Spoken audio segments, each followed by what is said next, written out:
2015 से और अब तक गुस्ताखियों का जो एक सैलाब आया है, ये कोई इत्तफाकी नहीं है। आज एक रिकॉर्ड के मुताबिक तकरीबन 30 से 40 हजार गुस्ताखियां सोशल मीडिया पे मौजूद हैं, जिनमें से मेरे ख्याल से 1500 की लिस्ट हमारे पास मौजूद है। इतनी शदीद गुस्ताखियां इतने सालों से हो रही हैं, ये इत्तफाकी नहीं है, बल्कि तारीख शाहिद है कि जब जब मुसलमानों के ईमान और अकीदे को, मुसलमानों को तबाह बर्बाद करने की प्लानिंग की गई है, तो सबसे पहले हमारा टेम्परेचर नापा गया है।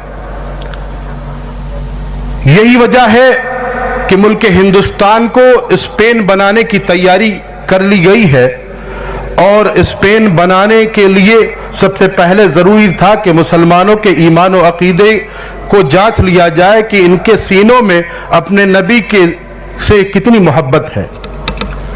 और इसीलिए सबसे पहले कमलेश तिवारी के जरिए गुस्ताखी कराई गई थी।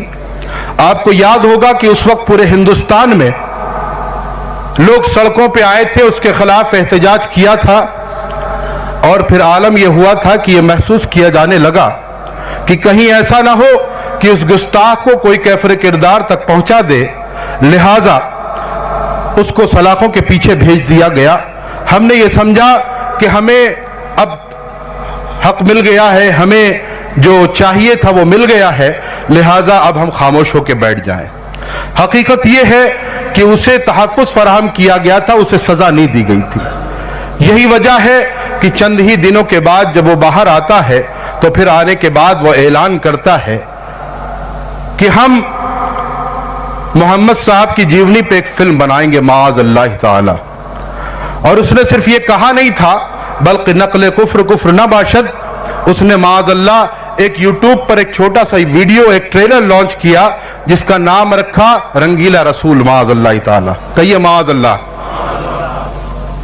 उस वक्त से और आज तक जिस अंदाज में हमारी खामोशी रही, 5 सालों में जितनी गुस्ताखियां हुई हैं, 100 सालों में इतनी गुस्ताखियों का कोई रिकॉर्ड हमें नहीं मिलता हिंदुस्तान में।